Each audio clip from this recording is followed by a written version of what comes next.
তো মনে হয় 15 দিন আগেও সকালে কিছুতেই ঘুম ভাঙতে চাইতো না। এখন সকালটা খুব তাড়াতাড়ি শুরু করি, তা না হলে যে সকালের ওয়েদারটা ভীষণ মিস করব। আগের দিন রাত্রে শাক কেটে রেখেছিলাম, এই শাকগুলো প্রায় 3-4 দিন আগে আনা হয়েছিল। এত সবজি ছিল তো কিছুতেই খাওয়া হচ্ছিল না। গতকাল রাত্রে শাকগুলো কেটে রেখেছি, ভাবলাম আজকে সকাল সকাল এটাই রান্না করব। আমার হাজবেন্ড যেহেতু সকালে ভাত খেয়ে যায়, ওই জন্য ম্যাক্সিমাম দিনই সেদ্ধ ভাত করা হয়, আজকে শাক ভাত করে নিলাম। বাসি কাপড় চোপড় কেচে চলে এলাম ছাদে। সকালের ওয়েদারটা এত ভালো লাগে, মনে হয় যেন ছাদেই বসে কাটাই।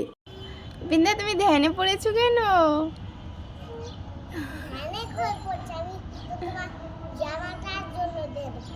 ও চলো। তো ছাদে বেশ খানিকটা সময় কাটিয়ে কিন্তু এখানে রান্নাঘরে চলে আসি। ঝটাপট করে রান্না করে নিলাম তেলাপিয়া মাছ দিয়ে টমেটো আলু। তেলাপিয়া মাছ আমার ভীষণ পছন্দের, যেভাবেই করা হোক না কেন এটা আমার খেতে খুব ভালো লাগে। সকালের কলমি শাক যেহেতু বেঁচে গেছে, তো এই দুইটা আইটেম দিয়ে হবে আজকে দুপুরের খাওয়া।